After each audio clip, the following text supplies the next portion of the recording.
What up? Welcome back to the Alice Podcast, where we take the weight off your shoulders one episode at a time. I'm Tyrus. I'm Ryzen. We also take the weight of the world off his shoulders, but it's okay. It's only episode 2. He's going to fuck it up. It's fine. I'm going to keep fucking it up. He's going to to keep fucking it up until one day I get it right. Today, the topic is a bunch of bullshit that's on our mind because the last episode was about racism. If you haven't seen it, definitely go watch it. But it was kind of heavy, so we're going to do something a little bit more lighthearted. Just kind of, I don't know, tell stories, bullshit. Absolutely. But nonetheless, regardless of racism, it's still a pressing matter to talk about today. And it's driving me fucking nuts. I'm almost 21 years old, and I am getting to the point where I almost cannot buy my own nicotine products. Why don't you go and tell me about that, Tyrese? It's a bunch of bullshit. I'm being completely honest. I'm 18. I just hit my vape just now. But the recent law is changing. And from used to being able to buy any type of nicotine product at 18, they're raising it to 21, which I think is a good idea. But if you're already 18 and you're already basically a crackhead, which is, you know, we call it crack because you hit it once and you just got to keep hitting it, honestly. I mean, you should just be able to keep buying it. Like, it should be the grandfathered in law, which I'm pretty sure it is. But my girlfriend and my roommate went to Kentucky today, and they went to a gas station, and the gas station clerk got mad at them because they were 18 and they weren't allowed to buy it. But if you Google it and look up the law, you get grandfathered in immediately. So Tyrus called his local vape shop, asked him, hey, I'm 18. I turned 18 last year. Actually, I'm 19. I don't know my own birthday. I just turned 19. It's only episode 2. We're going to get it eventually. It's just a matter of time. Just turned 19. Can I still buy nicotine? He said, yes, we will still sell to you until the TDA, the Tennessee Drug Administration, says otherwise. Yeah, and that comes partially with the education of the clerk, whether it be at a vape shop, at a gas station, or like, you know, at an event where they're selling nicotine products like a convention or something. It really comes down to the education of those of the staffing. And for the, you know, don't get me wrong, like the gas station clerk, he's just, you know, he heard about the law, he heard about 21, that's what is set in stone for him. And that's a bit much because you're losing business, quite frankly. A lot of it. And don't get me wrong, I support brick and mortar all the way, and, you know, brick and mortar locations, physical locations that you can go to where you're not buying offline somewhere. Being able to go into that like a vape shop is just going to be something that I'm always going to do. And going to a gas station for nicotine is kind of like going to a Walmart to get a Woodwood candle. You just don't do it. You just don't do it. You go to Yankee Candle. You know, you go to... They sell them on Walmart, same price. So you might as well go to Yankee, go ahead and get your coupon to go back again. Exactly. And you get to meet this nice woman that works there at the Mount Juliet location. Oh, and she is an absolute sweetheart. I love her to death. She knows everything candles. She knows more about candles than I do cars. And that's not saying a whole lot, but she knows a lot about fucking candles. A lot more than I care to admit, quite frankly. But anyway... Yeah, so, I mean, like I said, it comes down to the education. And, I mean, being that you go to a vape shop and you go to buy a vape product, I mean, having that education is crucial. And especially when you get into, like, topics like CBD oil. And that's a big thing. And back when I worked at a vape shop, that was a big deal, was you had to know what you were talking about because you had 3 different kinds of people come in. You have a younger crowd come in who are like, "Oh, it's weed. I'm gonna go smoke some weed." Smoke it is some gas weed. though. It's dope. If yeah, you've never smoked CBD, I do recommend it. It's not gonna get you high, so don't think it's gonna get you high. But if you have sleep problems, aka me, I don't sleep. I also have really bad knee problems and back problems because I work too much. But CBD like tremendously helps that, and it's kind of weird how that works. Yeah, and so I had to learn a lot about it. A little brief run-in with CBD is we have an endocannabinoid system. Basically, is visualize a warehouse filled with nothing but wall sockets and nothing but outlets everywhere. If you've ever been to the mail room at a school, kind of looks like that. Okay. Yeah, so vision just a big, huge space with nothing but a bunch of plugs into a wall. We have a system entirely built up in our body that is only meant to receive one thing, and that's cannabinoids. You know, whether that be THC, CBD, and the other forms of chemicals in cannabis that I can't think of at the current point in time, and I will do more and more research before 420 rolls around because I'm very excited about that. Yeah, that episode's coming in, boys. It's gonna be fun. Any of my potheads out there, tune into that episode. Smoke with us. It's gonna be so damn fun. And we're going to Wink Wink, Colorado. And definitely not doing it. We're going to a legal state where it can legally be bought and legally smoked. Yeah, we're not doing anything crazy. God forbid. I'd never break the law and smoke it here. No, that's crazy. That's crazy talk. We are law-abiding citizens. Absolutely. We don't do that. We just drive with illegal tags for for a couple months. I got my tags. Okay, I got my tags. Back on the cannabinoid topic, because that's also another thing that really bothers me. Big Pharma. Okay, hold on. Before we get into that, so like I was saying, you have this whole system in your body that's meant to take one thing, and that's cannabis. So when you're talking about CBD, you remove you remove that chemical that gets you high, which is THC. And there's different forms of THC, but there's one particular one that is sought after to get you high, and that's fine and dandy. They found a way in growing a specific strain of cannabis called industrial hemp. Industrial hemp has less than and is legally supposed to have less than 0.03. Yes. Or no, it's 0.05%. Really? 0.03. I think Tennessee is point. Oh, okay. But it's supposed to have less than 0.05% THC. And so, like I said, going back into it, having that education helped me sell it a lot. It also helped me inform the customers of what I was getting. And so, if you don't have that education in your main market,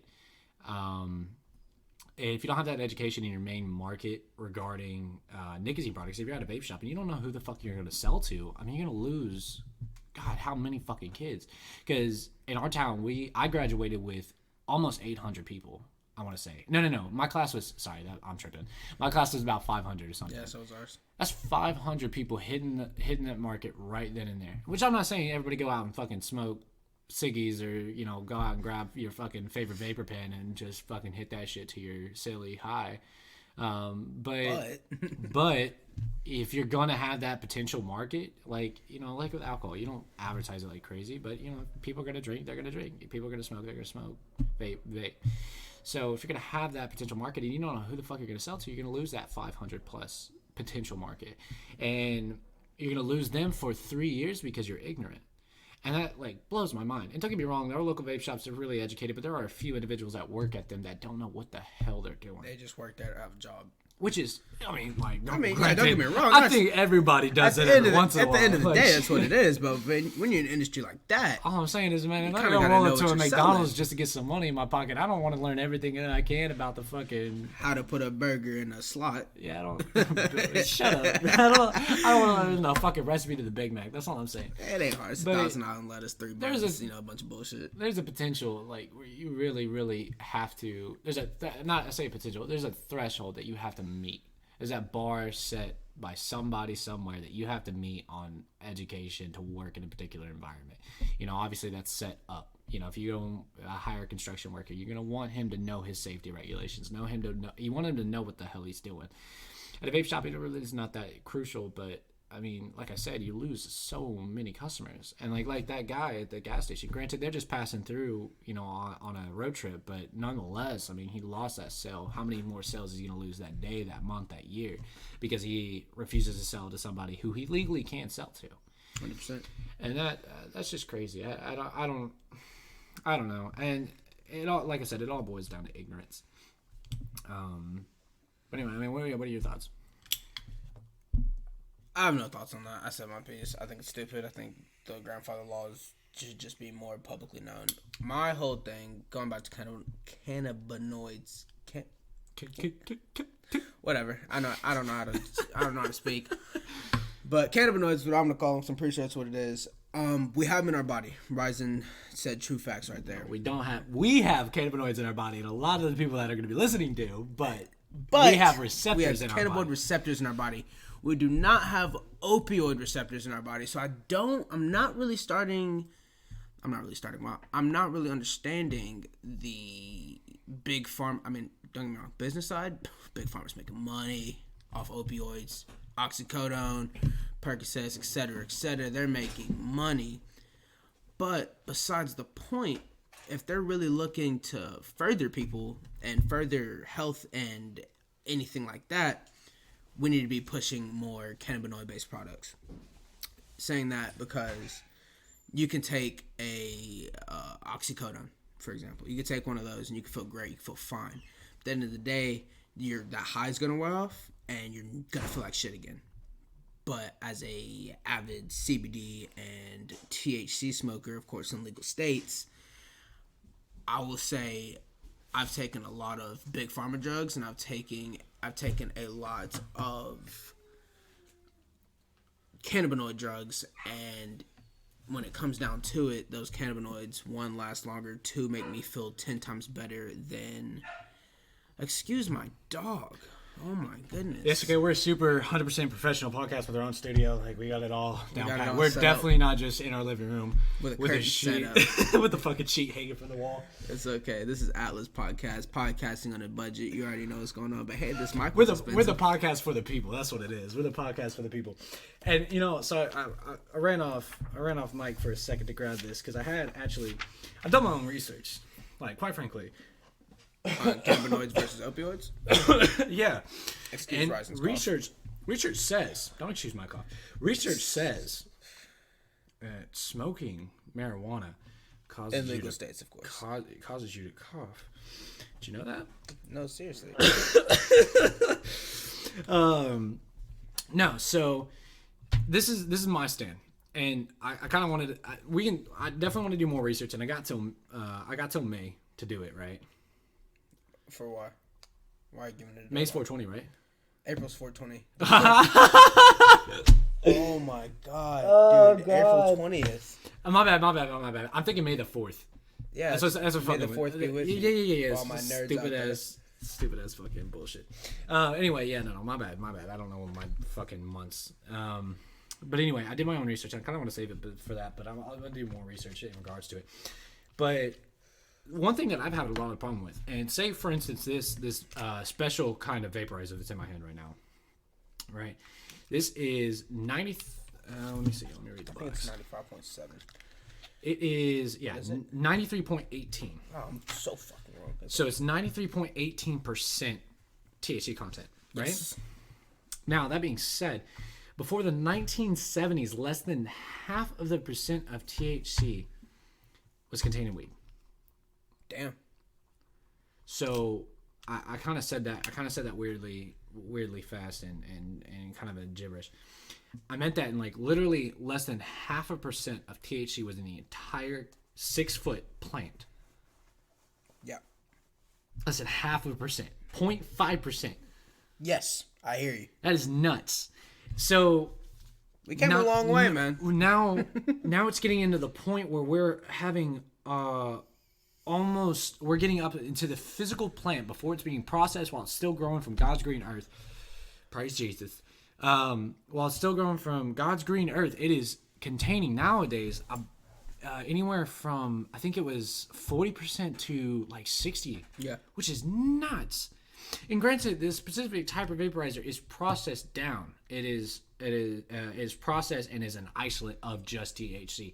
And it's just saying that 93.18% of the contents of this cartridge are THC. The rest of it is, whatever they're using to carry it, whether it be propylene glycol or flavoring, whatever they're using, whatever additive they're using to carry it, that's the other percentage.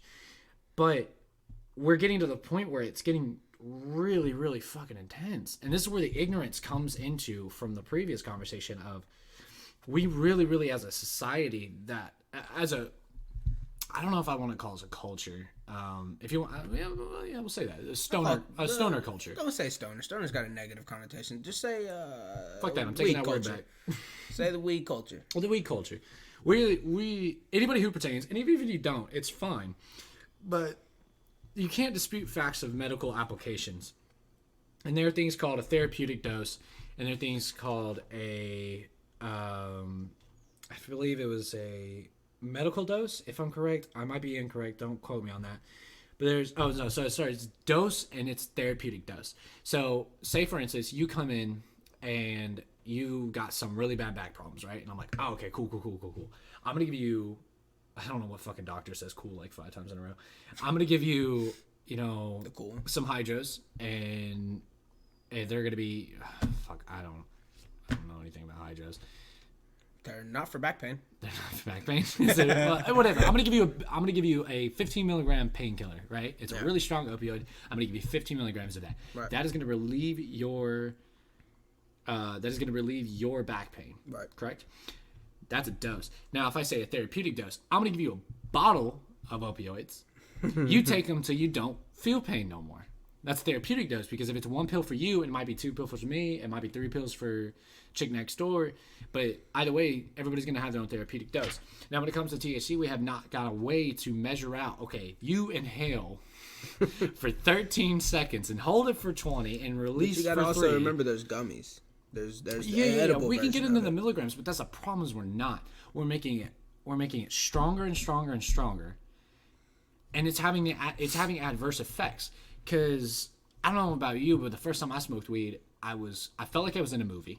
Yeah. And everything felt real cool. It felt real, real, like, I don't know what the best way I could say is, like, it kind of felt soft, warm, inviting, right? Felt nice. And there are certain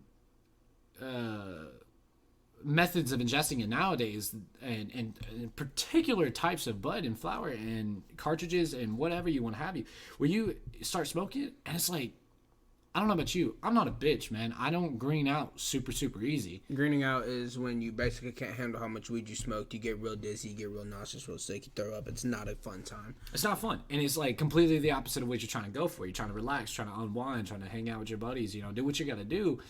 But it's the whole different other side of things. And we're starting to get into the point where people are doing, have been doing studies on this since Colorado legalized. Yep. Recreational use, and since they legalized recreational use, people have been starting to do studies on it, and try to gather as much data as possible, because when you have something that once was illegal and is now legalized again, nobody knows what the fuck's going on anymore, Right. which is a problem. And we're doing chemicals. We're doing criminal studies. We're doing medical studies. We're doing just general studies, the same thing they would do, and we're collecting surveys for alcohol consumption and stuff like that. And unfortunately, we're starting to come to the conclusion that they ingesting so much of this THC, for instance, 93.18%, will actually, because it has such a strong effect on you, you have a come down. Yeah. And that gives you the adverse effects. Because when I first smoked weed, granted, I smoked a lot. My first time, I had a really good person in my life who decided they wanted to smoke weed with me for the first time. We'll say I was of age, and we smoked for hours and hours and hours, and I felt great. I threw up at one point, but that's part of the game. That was after the grab. I threw up, and but I felt fine. And the next day I felt great. But there are times where I'll hit these cartridges, and even after coming down. So say I hit it at noon, and 5 p.m. rolls around, and I've got I'm not high anymore. I'm feeling I just feel groggy. I feel weird. I kind of step back, and it's because we're also eliminating all of the things, and that's what it's getting to the point where it's following alcohol's timeline and business pattern, right? And which is the 80-20 rule. And for those who don't know the 80-20 rule, it's 80% of the 80% of the total products consumed by 20% of the population relative to income. So lower income houses are consuming more of the product. Whether you wanted to say it's because they're in lower income housings, they can afford a 6-pack of beer, go drink, whatever, and kind of escape the world, whatever you want to do, or whatever you want to say. That's the actual statistic is 80-20, and THC specifically, the commercialization of THC is following that same pattern of 80% being consumed by 20% of the population relative to income. And it's just getting into this, we're going back down into the, and it's going to be a whole different thing, whereas we could have had this plant, this little fucking plant. I want to pause you because this is also a part of our 420 episode you're leading into. Yeah. I mean, I'm getting great rant, but I want to pause it right there and keep them coming back for April. Yeah, so I mean, like I said, it all comes down to knowing what the hell you're talking about, and by all means, if you guys don't know what you're talking about, do your research. And if you do know what you're talking about, learn more. Always being in the state of learning, that way you never get bored of life. You know, the moment you shut down and you say I know everything is the moment you revert back to not knowing anything, because the world is always ever changing, and the more educated that we are as a society, and especially the up and coming generations, the more we are educated, the better off we are in the long run. We'll get into marijuana. That's probably gonna be a 2-hour special because I'm really, really excited for that. It'll be a 4-hour 20-minute special. You never know what we might do. 4 hours 20 minutes. Fuck that, dude. I don't want to edit that. You're tripping, bro. You brought up a really good point. Excuse me. You brought up a really good point. One of my favorite quotes that's ever been spoken. I don't know who said it, so somebody can claim it. I don't care. One of my favorite quotes is, "Nothing is consistent in life but change." And that's a problem I have with like a lot of people and a lot of things. Nobody, I feel like nowadays especially, is willing to adapt. Like the adaptation process has gotten so small. Everybody's so very simple, small-minded now that if something goes wrong or something is different than it's supposed to be, they can't adapt and they let it overcome them, when you're supposed to adapt and thus overcome. Careful with. Okay. But I don't know. That's just something I've always wanted to say. I see it the most at work. 110% see it the most at work. Nobody's able to adapt. My general manager, love her to death. Great woman, amazing woman. General manager, she came in the kitchen today and I was on grill and I said, "Man, these patties, they're super greasy today." And she goes, "Turn the grill down." And I was like, no. That's just going to make them cook slower and be less greasy, but, I mean, no. And she was like, "Why not?" Because I was like, "I'll just adapt and I'll just move quicker. Like, adapt and overcome. Don't let it overcome you," type stuff. Try not to cuss as much. I'm not as vulgar as I sound. But I wanted to say type shit. Type shit. And, excuse me. It's... I guess the best way, I completely agree as far as the adapt and overcome. And I mean, like, whether you subscribe to Darwin's philosophies on survival of the fittest and his evolutionary, theories and stuff, boomers don't know how to adapt. Okay, that's a very bold statement. I'm gonna say it just like that. I'm gonna keep it 100 with you. Boomers don't know how to adapt. Fuck the boomers. If you're a boomer and you're watching this and you're fucking with us, though, like and subscribe, leave a comment. I fucks with you. I fucks with you. Yeah, no, I mean, pardon the headphone wearers. I'm sorry. My bad. I got it. No, it's okay, man. You're passionate. I love it. Well, there's. That's another topic. Boomers? No. When talking about older people, right? Okay. And my dad always told me, respect. I was raised like most people. Respect your elders, respect the older people. I mean, like, no. Don't get me wrong. There's truth in that. There's 100% truth in that. Wisdom comes from age. Yes. Period. Simple as that. It also is relative to experience. So somebody who, say for instance, at 18 ships off, goes serves, right? They come back 4 years later, say they do 2 tours, right? They come back and they're just fucked, right? They're fucked in the head. They've seen some shit. And I'm not going to get into it because I have not served myself nor plan to in the current plans I have. This is our plan, so please like and subscribe. Woodwick sponsors. This is our only plan. But I mean, genuinely, if he, or he or she comes back and they've got PTSD, they've seen a lot of things, and you got the 6-year-old man who's never seen or done anything other than pencil push his entire life. Who's more wise in that situation? That's what we need to ask ourselves. Who in that instance has more experience because it's relative, or who has more wisdom. It's relative to experience. That old man could have pencil pushed his entire life, but also grew, or raised 8 children. And his 8 children went and did other things. So he gathered their stories and their experience. So he has a third party in his sayings. I firmly believe a very, very bold statement. I believe that everybody in society should work, not serve, work 6 months in retail and 6 months in the fast food or in the food industry. I'll be damned before I put my body in a retail store. Yeah, but hear me out. Our lives, whether we want to admit it or not, are consumed by restaurants, fast food restaurants, retail stores. That's a big part of our lives. That's a big part of America and our culture.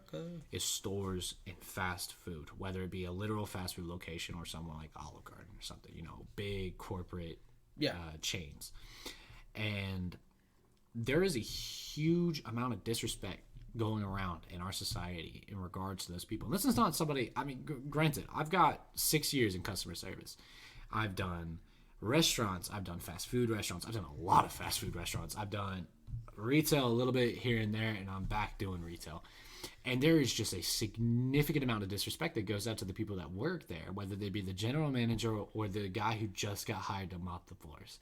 There is so much disrespect, and it comes from one thing, and it's ignorance to that job. There are instances of two people of the same age, different days, coming in and having totally different responses to the same thing that I did, not knowing a damn thing about what I was talking about because they asked me some left field question. I had no idea.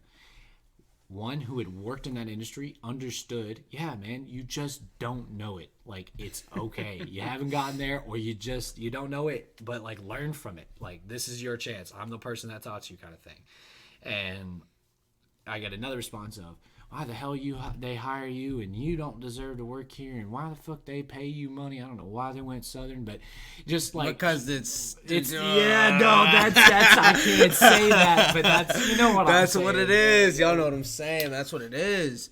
No, I agree with you. And don't get me wrong. It's just it's all fine and dandy to have your own fucking opinions. I'm not gonna get butthurt and go home and cry, upset every day. Trust me, if I did that, I would have ate a bullet at 18 after working in a fast food restaurant for as long as I did. But it just we live in like we talked about in the previous episode. We live in a very sensitive society, right? Yes. People get their feelings hurt at almost everything. There is a time and a place to get your feelings hurt, and there's a time and a place to adapt and overcome, right? 100%. And there also is that third instance of people just being nicer. It's going to make it easier for people not to get their feelings hurt, not to get offended.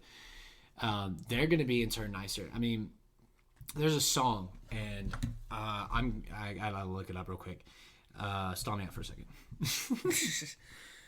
I do agree with his first statement in this subtopic of respect your elders. I agree with it 110%. I think you should respect your elders, but what I don't like is elders. They are starting to not make that a courtesy. They're starting to make that a rule.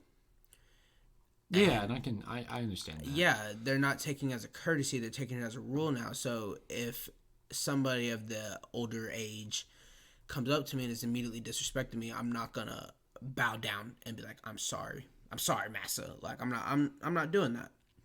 I'm going to feed you the exact same energy you fed me. So when you get mad and upset because I didn't respect you, you didn't respect me first. It's not a rule, it's a courtesy. And I think a lot of elders need to realize, I'm gonna be nice to you, like off rip, like that's just who I am. I'm nice to everybody as soon as I meet them. But the moment you disrespect me is the moment I lose all my respect for you. Simple as that. And a lot of elders just don't see that. They don't understand that. They might understand, they just don't care because they're old. But I mean, shit. Yeah, and yeah, getting back to it. I mean, I fully 100% agree. There's a song, and I took me a second to find it. I knew the name of it, but I didn't know who the artist was. It's "Don't Worry, Be Happy" by Bobby McFerrin. So he, for those who don't well, no, everybody knows that song. I could say that.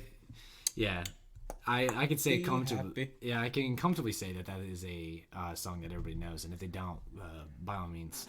But he has a line in it, and it's something along the lines of, "When you frown, please smile. And when you frown, you're going to bring everybody else down." And like going back to it, where if the people at the beginning, the customers, if you want to be that specific, or just people individual, when we're in a group, say a mall or something like that, where we're all collecting together, if we start at everybody, they always say, if you want the world to change, you got to be the change, right? Right. And it really comes down to just buckling down and just being nicer, because I can tell you right now, some of the nicest people in this world are working at fucking Hot Topic at some busy ass mall. Yeah. Don't get me wrong, there's some weird motherfuckers working at a Hot Topic, but those are some nice some nice fucking people, man. You just be nice to them right off the gate, just right as the gate opens, man. Just, hey, how you doing today? And you're immediately nice back, dude. You're gonna have such a nice fucking conversation with them, and it's gonna be such a nice, wholesome interaction between two people who don't know each other. And here's something I'm gonna speak on that. Me and Ryzen, we're very alike. We're very, very alike, and so we kind of have the same views on just always wanting to brighten someone's day. Would you agree? Oh, absolutely. Yeah, I'm always just at any moment I can brighten someone's day. So I'm gonna give this to anybody listening. The next time you go somewhere, any type of customer service, any type of something like that, literally just look at the person and ask them how their day was. Simple as that. Hey, how you doing today? Did you have a good day today? Like any type of thing like that, because we've physically seen somebody standing at a register looking like they're just pissed the fuck off, having the worst day of their life. They don't want to be at work. Me and Ryzen walk up acting goofy, asking them how their day was, fucking around with them. Their whole mood changes, and then we not only will just walk away and not say anything, and they will say bye. Or like they will say have a good day once we leave, because you're just changing somebody from just a simple couple words or small conversation. I want to say something. I fully 100% agree, of course. I'm going to say something on your part and my part. If you can't read somebody's vibe, you're not with it. You need to get with it. You need to learn. It's almost 2020. Somebody's mood, somebody's body language, somebody's vocal inflections, whatever you want to call it, vibe just sums it all up. Read somebody's vibe. If you see somebody that's just not having, this is a really crazy story. So we have a roommate. Her name's Kenzo, for all intents and purposes. Kenzo and I met at Culver's, where we currently work. Where they both work, and I recently left. And it's a lovely establishment, and we met just normal coworkers. That's it. We got to be friends in the workplace. We didn't really do anything after work or nothing like that. And we became really, really good friends through work. And it turns out I met her years and years and years ago. I met her 3 years ago in high school, where she was a sophomore and I was a senior. And I met her. I mean, granted, it happened to be the same town, but small world nonetheless. I met her in high school 3 years ago. I was a senior and she was a sophomore. She came into my theater class, bawling her eyes out. She had weird ass color hair. But I don't know why that was relevant, but it had to be said. She had weird ass color hair, but she was bawling her eyes out and talking to my teacher, Miss Springer, God rest her. She's an amazing woman. I'm not sure she's dead yet. She's not dead. Okay, well, oh shit, rip headphone users, but she's not fucking dead, dude. Dude, R.I.P. Rest in peace, Miss Tinch. She was a great teacher. I love Miss Tinch. If anybody had the courtesy of knowing her, she was an amazing woman. And that's a very good instance of just being nice to somebody. Dude, she was a mean-ass Grinch. But as soon as you were nice to her, you were a favorite fucking person. You're a favorite fucking person. She'll talk to you all day. You got an A in the class. Easy. And that's just where you got to start it, man. And that's a good example. But anyway, Kenzo comes in. She's crying. I don't know her. I've never met her other than this particular instance. And she's crying behind the desk. Miss Springer gets up, teaches the class. It's doing her thing. She sits back down. And and they're like talking for a second, and then Miss Springer goes to do something on her computer. Well, I was like, okay, she's still crying. I was like, okay, cool, I'll go say something. Like, I was like, I wasn't fucking looking to do anything. It was just like, hey, let me go fucking say something. This other human being that is the same fucking person as me, as far as I care, is Just sitting here bawling her and eyes in pain, mentally and emotionally in pain. So, I asked her how she's doing, what's going on. She didn't really want to talk about it. I was like, do you want a hug? And she said no, and then we ended up hugging anyway. And, she, kind of stopped crying and kind of like, came back a little bit. She had receded in herself pretty bad. She came back a little bit, and then, she went on her way a few minutes later after talking to Miss Springer. But she had a better day, and I could tell. I mean, I'm not going to say it was because of me. Miss Springer definitely did her part. But, I mean, I feel like just as somebody coming up and, giving you a hug and calling it a day, I mean, that can help so much. And don't get me wrong, if you're not a touchy-feely, Jesus. Yeah. If you're not a touchy-feely person, I mean, like, I get it. You don't have to hug them, but, like, do something. Just say how you doing. Like, genuinely mean it. Because I know a lot of people that work in the customer service industry, they get stuck in, like, the droning phase, like, hey, how you doing today? And they don't really fucking listen. I made it a point, in, like I said, 6 years of being in the industry, I made a point to genuinely mean it every time I said it. And it kind of backfired a little bit, because I get to the point where people, they'll start, and I'll be like, how you doing today? And they'll be like, oh, like, I'm great. Or like, those like real standoffish and like won't talk to me. And I'm like, and then I take it personally because I'm like, I went through my extensive effort to like reach out to you, words. And yeah, you just bullshit me back. Like, come on. And it kind of backfired on me, but I've kind of adapted and overcome. That's a phrase of the day. Adapt and overcome. Adapt going to be the word of the day, but we're gonna have a phrase today. And it's gonna be adapt and overcome. And I kind of adapted and overcame that situation. And people would be like, hey, how you doing today? And they'd be like, I'm okay. And I'm like, okay, how you really feeling? And then the amount of responses I get is fucking mind blowing. Yeah, it's insane. I mean, because like, they think you're just asking to be just fucking asking because it's part of your job. I can go print off the surveys. I mean, you work in customer service, you know about those fucking surveys. The surveys. You know about those fucking surveys. But I can go print off my surveys that I've gotten from people, and it's like, it's shit I don't even remember. And which isn't a bad thing, and it isn't, it isn't a good thing, isn't a bad thing. There are impactful moments that I do remember that, aren't crazy points in my life. I just remember them because they were nice interactions. And as humans, unfortunately, we're more likely, it's easier to remember the bad than it is the good. Yeah. And very unfortunately. Yeah, because like I can remember every bad interaction, but I can't remember all the good ones I've had. But I know I can go. Thankfully, we have some record of keeping them where I can go and look and see all of those. And these are all the people that took the time. I mean, honestly, speaking individually to each of you, just take a second and think of how many of those fucking surveys you've done. Because I know everybody be going to Taco Bell, and them motherfuckers will push those surveys. How many of those have you actually done, Tyrus? Just as a generalized guess. I think I've done 2. One when I was a little kid because I saw the receipt, wanted to do it. I think the other one was because I was really wanted the Xbox they were quote unquote giving away. Oh, okay. Yeah, they're always doing some shit with Xbox. I don't know why. I've done more than I can count. Why? Genuinely. Like, I like, if somebody really impresses you, like, actually, no. Or are you just do them to do them? I just do them. I never, ever will give a bad survey. Because I've been in the industry, I know how bad that fucks up your numbers. It messes so everything bad. Up. If you're okay.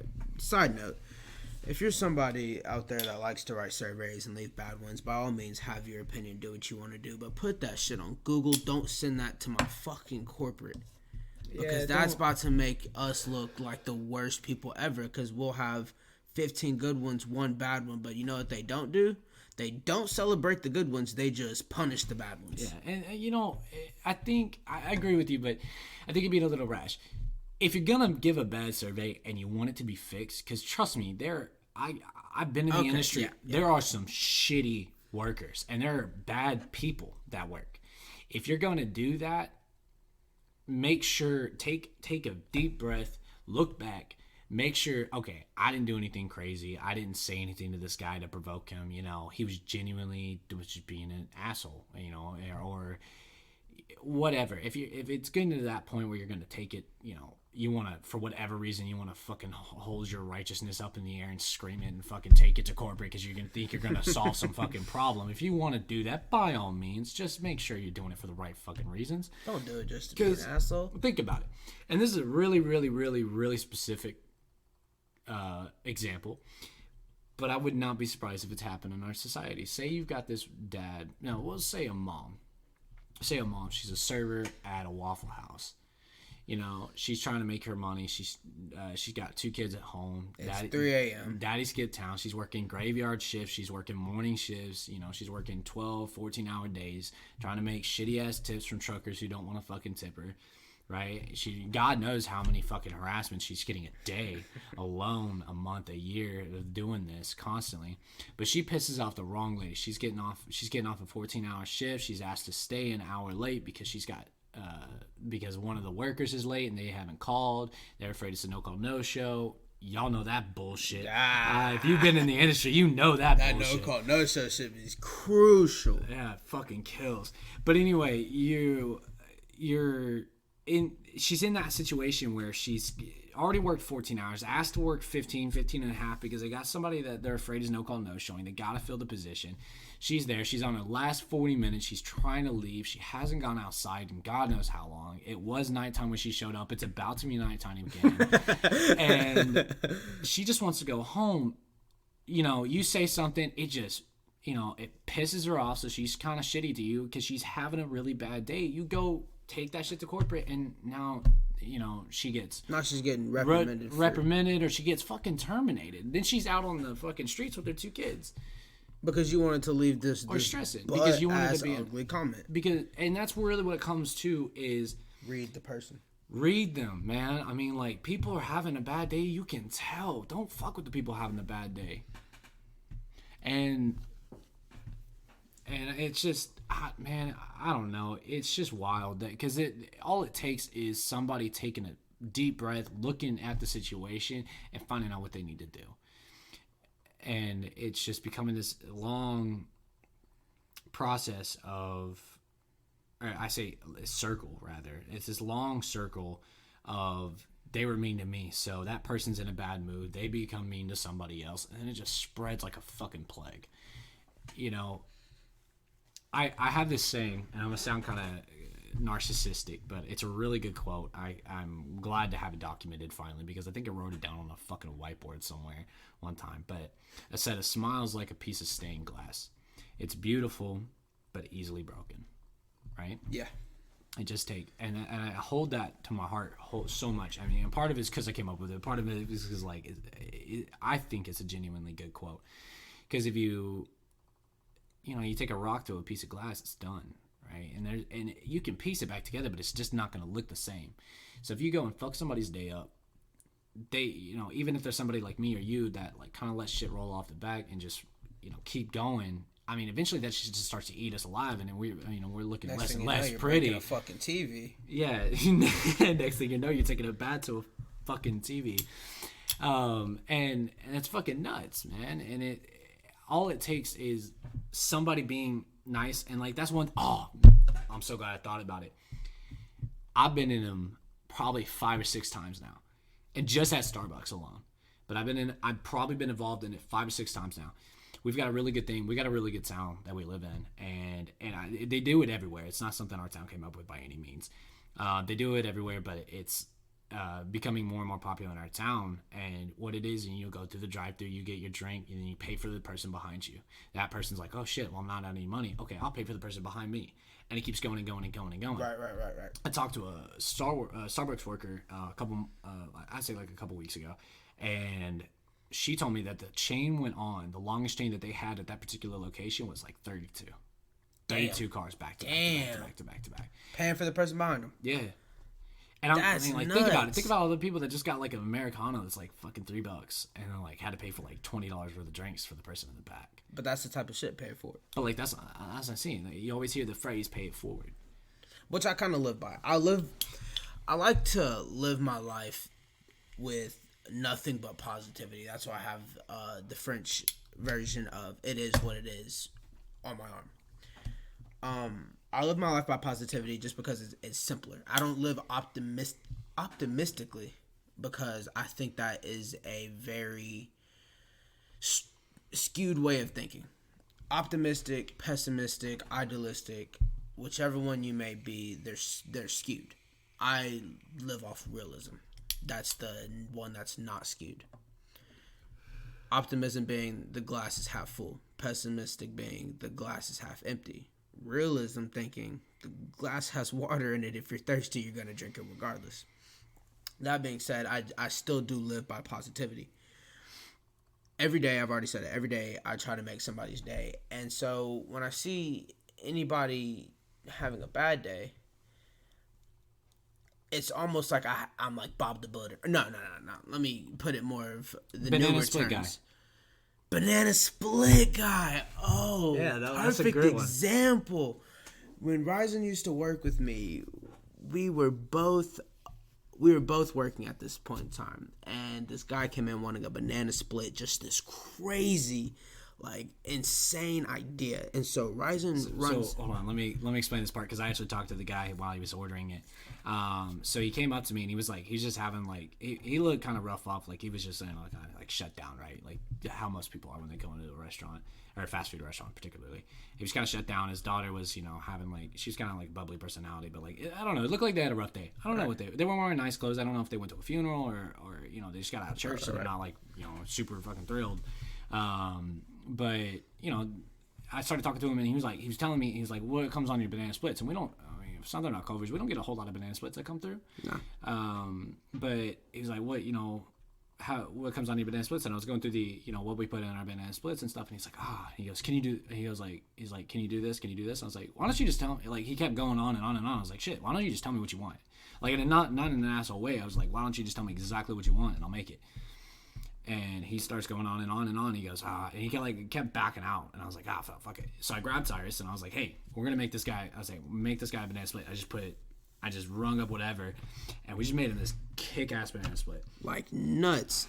Like our banana splits normally come with a banana split in half, 3 scoops of vanilla custard or chocolate, whatever you want to do. Hot fudge, hot caramel, strawberries, pecans hot fudge, hot caramel, whipped cream, and a cherry. It's already nuts. It's already a lot as it is. And this guy wanted 3 different flavors, whipped cream, 3 different syrups, a banana, cherries, strawberries, everything he could put on it. He wanted it crazy. But Ryzen came and got me, and of course, I'm doing it. Because that's something I haven't done. I need to do it. So I'm sitting there, and I'm making it as pretty as I can. And I'm getting all fresh new custard, everything for this guy, and we bring it out to him. And just the change in his whole attitude, whole vibe was like surreal. He was sitting there with his daughter. They're talking. He's on his phone. Or she's on her phone, and he's just kind of sitting there talking to her.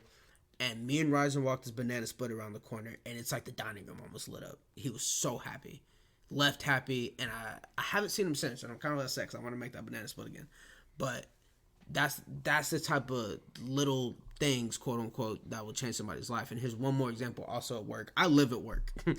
So a lot of my examples, a lot of my stories are going to come from there because I experienced a lot going through that. This girl came in with her family. I don't know what the whole family ordeal was. I don't know where they've been. I don't know what their day was. But she came in, and the sister of the little girl and the mother and the grandmother, it was the whole generation, all 4 generations, came up and they all ordered. Well, the one girl, she's probably about 16. She didn't say anything. She had her headphones in. She was blonde girl, glasses. Like, she looked like she was just having the shittiest day she could ever have. And so I looked at her, because I'm talkative. I looked at her, I was like, you're not getting anything? And she just shook her head at me. And I was like, really? And she shook her head at me again. So I asked her, do you want a water? And she shook her head at me. I was like, you want this? I'm just asking her, like, come on, girl, like, eat. Like, your whole family's eating, they're all chilling, they all got custard, like, have a good time. And she was not fucking with me. And I was like, okay. Like, let me back out before I get myself too deep into something I can't get out of. And they went and they sat down, and about 15 minutes go by, and they got their food. And so I go back out there again, just to check on them, as I'm supposed to. And I asked her. I said, so you don't want anything? And she said, no, absolutely nothing. And I said, okay. So I said, what if I give you free food right now? She shook her head. No. Okay. What if I give you free custard? She said no. I said, I'll let you pick anything and everything, any amount on this menu, and you get it 100% free if you just eat something. And she looked at me. Excuse the water in the background. He's getting us water because we're parched. And she just kept shaking her head no. So I sat with her. I sat down at that table, and I just talked to her. And I asked her how her day was. I asked her where she went to school, this, and this. Didn't ask her her name. Didn't even know all that. Wasn't really important. And I kept asking her questions. And finally, she, cracked. I cracked this hard-ass shell. And I ended up having to go back to work because I was at work. And so I say all that to say they ended up leaving. And I told them goodbye. I said, bye, guys. Have a good night. And they all told me bye, bye, bye. And she looked at me, turned around, smiled, waved, and told me goodbye. First smile she's cracked in maybe an hour and a half of them sitting in there. So it's literally just little things like that are brighten a person's day. And I think as a society and honestly as the world, we need to really work on just being nicer to people. Not being overly, dramatically, insanely like Chick-fil-A, but I don't know. Don't take your anger out on customer service. Don't take your anger out on anybody else except who you're angry with type shit. And I've gotten into a lot of conversations about what I want to do, in the long run, and a lot of what I want to do. Speaking quite vulnerably, a lot of what I want to do pertains to one particular action, which is public speaking. This is the kind of start of that. So congratulations, you're in it in the beginning. I want to do a lot of public speaking. And I want to do, I want to help in any way I can. Change the world. And that's why we named ourselves Atlas, for those of you who don't understand. And one mission statement, if I was to have one, and I have plans to start a nonprofit. I'm actually talking to a few people about starting a nonprofit. And I'll get into that later and later down the road once that project starts coming underway. But I want to, one of the mission statements for it, whether it be this podcast or what I start to do in the long run, or if this podcast blows up, I want it to be a core value of all of what I do, especially if I'm donning the name Atlas among them. It's not up to any one individual like Atlas the Titan to carry the weight of the world. And if you want to look at that in a literal sense of all the problems in the world, and carrying them on your shoulders and, bearing that weight and bearing that pressure, it's not any sole person's responsibility. And I struggled with it for a very long time. Tyrus here struggled with it for a very, very long time. So we still struggle with it some days. And it's, taking other people's problems and making them our own. Take the weight off all your shoulders. Yeah, it's going to kill us. And so we and each other have found a way to take that weight off a little bit and, redistribute it. You don't know what somebody's dealing with in their life. You have no idea what they're going through. There's so much that could be going on in one individual's life that you will never see in your lifetime, let alone a couple people's lifetime combined. And there are people that there are all kinds of different people in the world. I'm not going to get into that particular instance, but we're all in this shit together. The sooner we look at that as a fact, we talked about race in the last one, the sooner we join hands, whether it be physically or mentally, join each other, and we can carry all this weight with each other. 10 people carrying, okay, you got 500 pounds to lift. You're trying to do it by yourself, you're going to be in a fucking pickle.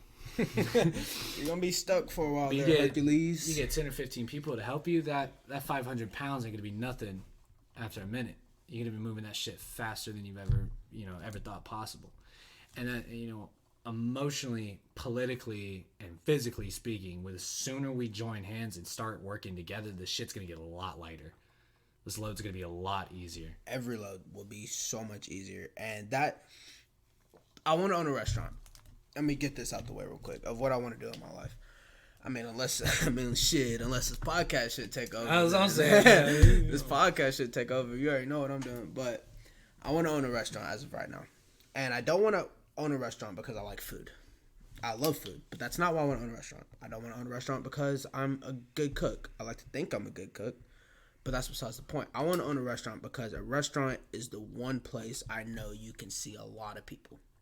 You can see a lot of people, and the way a customer service person at a restaurant treats you can affect your mentality at 110%, because I see it. I do it every day.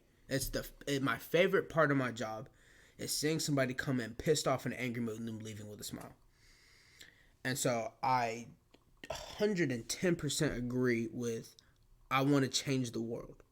And I don't say that like a lot of people I hear say that. I hear a lot of people say, I want to change the world. Okay, well, how? Well, I want to do this, this, and this. Okay, well, how? And I ask questions. I want to know their view to see if it corresponds with mine. I want to change the world, not with the environment. Obviously, we should change the way we do things with our environment because we're fucking it up. But I want to change the world mentally. We got to get a different way of thinking. We got to get a different way of how we go about things. You change the world mentally and how we think and how we act and how we do, and make lives easier without communism. But make lives easier, you'll change everything. I like the little comment about without communism. Yeah, I gotta make sure we throw that in there because every communist dream is to change the world, but it's really good on paper that we try it. Yeah, I fully agree with you, and it comes down, really, like I said, and like you said, it comes down to working together, changing how we all act, and it's just we're gonna vibe with each other. I'm gonna say it like this: there's a great series of movies to watch. Planet of the Apes, the newer version. Even the older version's good, but it's a little outdated. The newer version, Caesar, main character, he's a monkey, like literal monkey. He's a monkey. He's an ape. He's literally an ape. And apes and monkeys are two different. And he believes, if you've never seen the movie, you're not gonna understand. But if you have seen the movie, you'll get it fully. He could talk. It's a crazy drug that goes out, gets all the monkeys. They turn super smart, like human-like, superhuman-like smart, and they do all this crazy shit that take the world over. Talking monkeys. Yes. He grabbed sticks because he fought this other alpha monkey, whooped his ass, and then everybody was looking at him kind of crazy, like, I can't believe this, this, and this. And he kept saying, stick together. We have to stick together. We have to be together. And he grabbed a handful of branches, and he took one out and broke it in half. He said, monkey apart, weak. Snapped it. Put a bunch of branches in his hands together. Tried to break them and said, monkeys together, strong. That correlates directly to people. I was wondering where you were going to take that, and you ended up tying that up in a nice little bow. Tied it up pretty. That corresponds directly to people. We stick together. We're stronger. We're stronger together than we will ever be apart. And we're split up. So I mean, if some shit goes down, I hate to say it, but I wanted to say this yesterday, but it wasn't on topic. I wanna invite everybody to do a little experiment with me. Think of somebody in your life in the last week. We'll do a week. That's a good time frame. Think of somebody in the last week that you could have helped. Just an old lady. Open the door. No. I mean, like, even that. I mean, just in some way. I really want you to think of somebody that wanted to talk to you, or you could have talked to because they were going through a rough time and you chose not to. I'm not trying to put anybody on blast or anybody on the spot, but like really, really think about that. Now imagine that you went and talked to that person instead. You could change history, or you just did it off the jump, and you went to talk to them. Think about where they would be right now, how they would be. And I'm not saying anything. I'm not getting into the whole suicide thing. I'm just like thinking last week, something that you could have done to make something better. Now think of this. So still thinking about that person that you could have helped and you chose not to, or you didn't have the time, or whatever you could have come up with, you just didn't help them. Now think of somebody that you can go to, no matter what. That one person that's always going to listen to you, is always going to talk to you, is always going to be there. Whether it be a phone call, FaceTime, Snapchat, doesn't matter. They're always there when you need them to talk to you, right? Think of that person. Now, if you were to pay it forward, give it back to that person. And if you really, really think about that, and you can genuinely say that you had that person, then you need to do me a real favor, real quick. Message them. Say that you love them. Tell them you love them. Tell them you love them. Because I'm that person for a lot of people, and don't get me wrong, I love it. I love being that person. Because it hurts to carry shit like that. It hurts to carry, but I do it. Yeah, being that person hurts. And I'm that person. There's a lot of people in this world that are that person, man. If we just tell them things, I got a person like that, man. You're one of my people. My dad, my Kenzo, I got people like that. Those are the people I go to. And they have people that go like, I mean, we're all, in a very micro level, we're all carrying each other's shit. But there are people that don't have that person. And if you can be that person, that's your way. And in my eyes, you are a, fucking gold star. You're that person that's putting back what you're receiving. It's all about balance. And there are people that just take, me. Their problems are the most crucial problems in the world, man. I got people like that too. Granted, I'm that person I'm one of those people they go to, but they go to people about everything for everything. Right. And I still want to be that person for them, in hopes that one day they're gonna be that person that somebody else goes to. Right. Or somebody that goes to them, and. If you're that person, man, take a step back, look at all the times that you've asked for help. And I'm not saying you got to get a 50-50 in there. Just try to put back a little bit at a time. Yeah. It's not always 50-50, and I'll always live by that. Nothing is 50-50. I used to believe that I originally started in the belief that everything should be 50-50 because effort's a two-way street. 110%. I always believe effort is a two-way street. But I used to believe everything was 50-50. And then I started thinking, well, everything can't be 50-50 because sometimes somebody's having a bad day. They're only going to put 25. You got to be that 75. I used to believe that. But Kenzo recently has just changed my mind. And this is coming from a relationship base idea.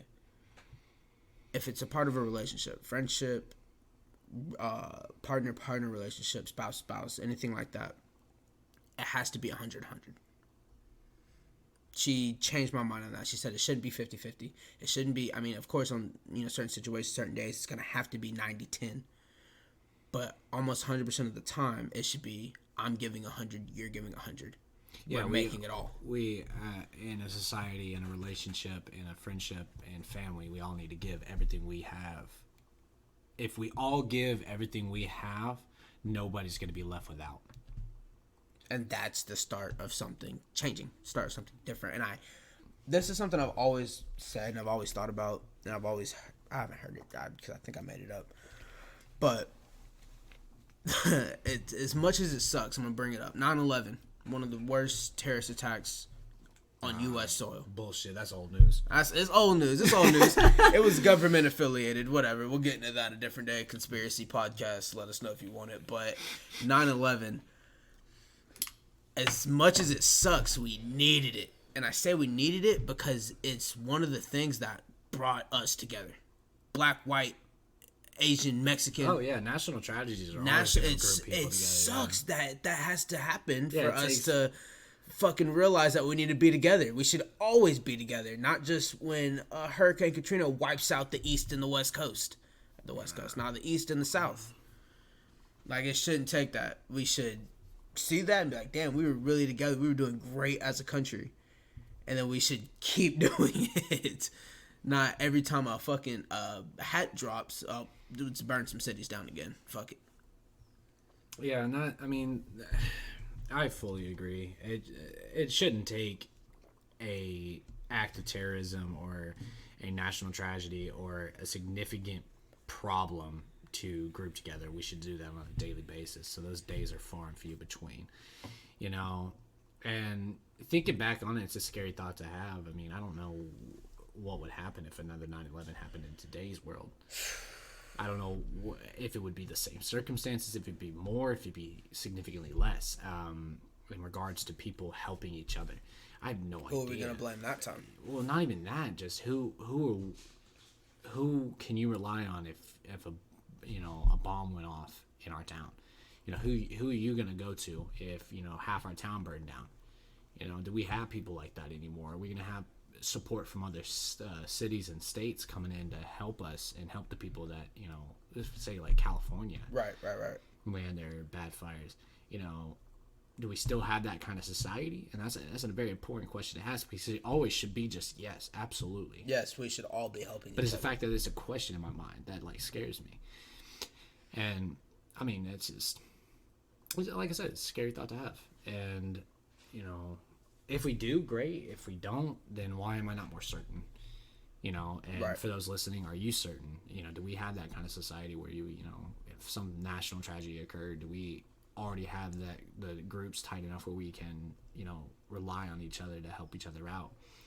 And like I said previously, you know, you give 100% to everybody, and everybody gives 100% to everybody. Nobody's going to be left without anything. Somebody's always going to have that person's back. And that's really what it starts. We're getting to about that hour mark, and I'm just going to go ahead and start wrapping this up. But I think the big thing is adapt and overcome. Adapt and overcome. Today's word of the day is adapt. Today's phrase of the day is adapt and overcome. Yeah, and just give back. I mean, I'm not going to be that broken record that's saying, you know, do one nice thing a day. Fuck that, dude. You got the opportunity to do 12, man. Do 12. Don't just cap yourself up at one. If you don't have the opportunity, don't stress it. You know, don't kill yourself over somebody else, man. And we got to take care of ourselves before we can check over each other. You know, put that O2 mask on first before you help out your baby. Good karma, baby. Put it out there. It'll come back. And you know, just put out everything you can. Give 100% to everything you can. You know, and one day it's gonna be back, because there are other people like you that want to give that 100% back. So somebody's out there doing it. You're always worried you're gonna be, you know, if I'm the only one giving, why should I? You know, we got your back.